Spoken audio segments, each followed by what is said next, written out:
చెప్పండి సార్. అంటే ఏదైతే పెండింగ్ బిల్లుల కోసమేనా మీరు ఇలా అడిగేది ఏదైతే హాస్టల్‌లో ఆ, మేము గిరిజన సంక్షేమ శాఖలో ఉండేటువంటి ఇంటర్మీడియట్, డిగ్రీ, పీజీ హాస్టల్స్లో వంట చేసే వర్కర్లము. 17 నెలలుగా మాకు శాలరీస్ పెండింగ్లో ఉన్నాయి. బడ్జెట్ ఇన్ టైంలో రిలీజ్ చేయట్లేదు.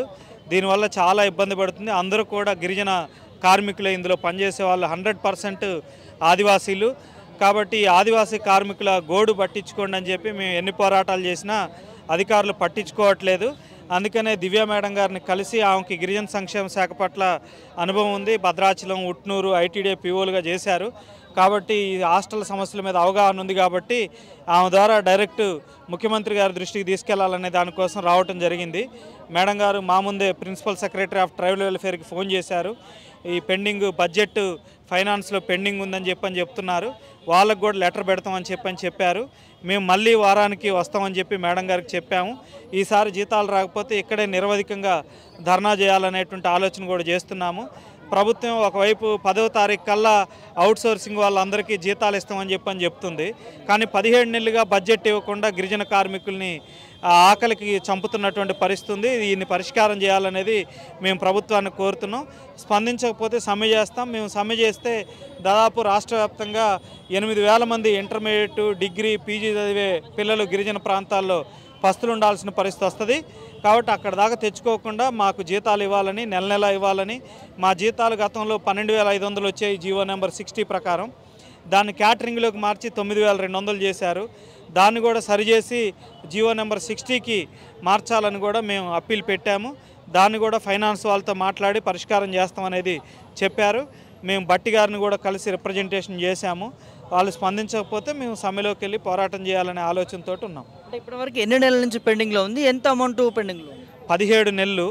దాదాపు రాష్ట్రం మొత్తం 18 కోట్ల రూపాయలు నిధులు పెండింగ్లో ఉన్నాయి శాలరీస్కి సంబంధించి. వాటి కోసం ప్రయత్నం చేస్తున్నాము. ఇప్పుడు 12 కోట్లు, 13 కోట్లు రిలీజ్ అయినాయి. చెక్కులు ఫైనాన్స్కి పంపినమని చెప్తున్నారు. ఫైనాన్స్లోనేమో ఫ్రీజింగ్ పెడుతున్నారు. జీతాలకు ఫ్రీజింగ్ పెట్టడం అనేటువంటిది మంచి పద్ధతి కాదు. అత్యవసర పద్ధతికి గ్రీన్ ఛానల్ సిస్టమ్ అనేది ఫైనాన్స్లో ఉంది. శాలరీస్ని గ్రీన్ ఛానల్ సిస్టమ్ ద్వారా అన్ని డిపార్ట్మెంట్లకు చేస్తున్నారు. మాకు కూడా దాన్ని అమలు చేసి వెంటనే చెక్కులు క్లియర్ చేయాలనేది మా డిమాండ్. రానున్న రోజుల్లో ఒకవేళ స్పందన లేకపోతే తీవ్ర ఉధృతం చేస్తా అంటా ఉన్నారు. మరి ఎందుకు ప్రభుత్వం ఇన్నిసార్లు మీరు అర్జీలు పెట్టుకున్నా పట్టించుకోవట్లేదు? ఏమనుకో ఈ సిస్టంలోనే పెద్ద లోపం ఉంది. క్యాటరింగ్ సిస్టమ్ అనేటువంటిది.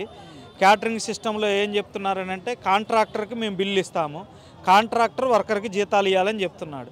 కాంట్రాక్టర్ ఏం చెప్తున్నాడు, నాకు జీతం గవర్నమెంట్ నాకు బిల్లు ఇవ్వకుండా నేను కోట్ల రూపాయల డబ్బులు తీసుకొచ్చి ఎదురు పెట్టుబడి పెట్టలేను కదా, కాబట్టి మేమేమి ఇవ్వలేమని అంటున్నారు. ఇప్పటికి మేము 2 సార్లు సమ్మె చేస్తేనే జీతాలు కొంత 3 నెలలు 4 నెలలు వచ్చినాయి. ఇప్పుడు మళ్ళీ సమ్మె చేస్తే తప్ప రానటువంటి పరిస్థితి కనపడుతుంది. అందుకని ఇప్పుడు ఫైనాన్స్లో ఉంది, ఒక వారం రోజులు గడువు అని అంటున్నారు కాబట్టి మేము తిరిగి వెళ్తున్నాము. వారంలో రాకపోతే మేము వచ్చి ఇక్కడే మొత్తం వంటలు బంద్ చేసి వచ్చి ఇక్కడ కమిషనరేట్ ముందు టెంట్ వేసుకొని కూర్చోవాలనేటువంటి నిర్ణయానికి వచ్చాము. అంటే ఫుడ్ విషయంలో కూడా ఎట్లా వస్తుంది ప్రభుత్వం నుంచి కూడా మీకు? అంటే సన్నబియ్యం పెడతా అన్నారు, మంచిగా పోషకాహారాన్ని అందిస్తామన్నారు. మా పని వాళ్ళు ఏ మెటీరియల్ ఇస్తే అది ఉండి పెట్టడం వరకే.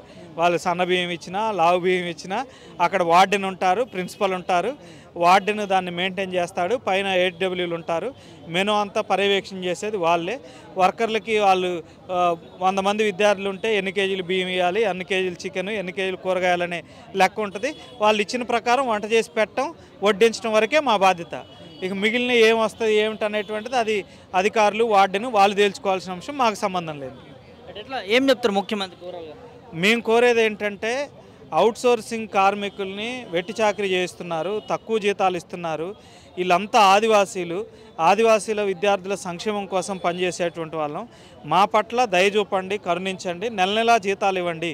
ఇతర డిపార్ట్మెంట్లో కూడా ఈ హాస్టల్స్ ఉన్నాయి.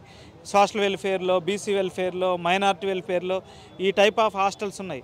వాళ్ళకి నిర్దిష్టంగా ఫైనాన్స్ డిపార్ట్మెంట్లో ట్రెజరీలో ఒక పద్దు అలాట్ చేశారు. రెగ్యులర్గా వాళ్ళకి బడ్జెట్ రిలీజ్ అనేటువంటిది ఉంది. మాకు కూడా ఒక ట్రెజరీ బడ్జెట్ ఉండాలి. అట్లా ఉండాలంటే అవుట్సోర్సింగ్ జీవో నెంబర్ 60లోకి మమ్మల్ని కన్వర్ట్ చేస్తే మాకు కూడా ట్రెజరీ ద్వారా బడ్జెట్ వస్తుంది. పెండింగ్ లేకుండా శాలరీలు వచ్చేదానికి అవకాశం ఉంటుంది. అదే పరిష్కారం, అది చేయమని మేము అడుగుతున్నాం ఇప్పుడు.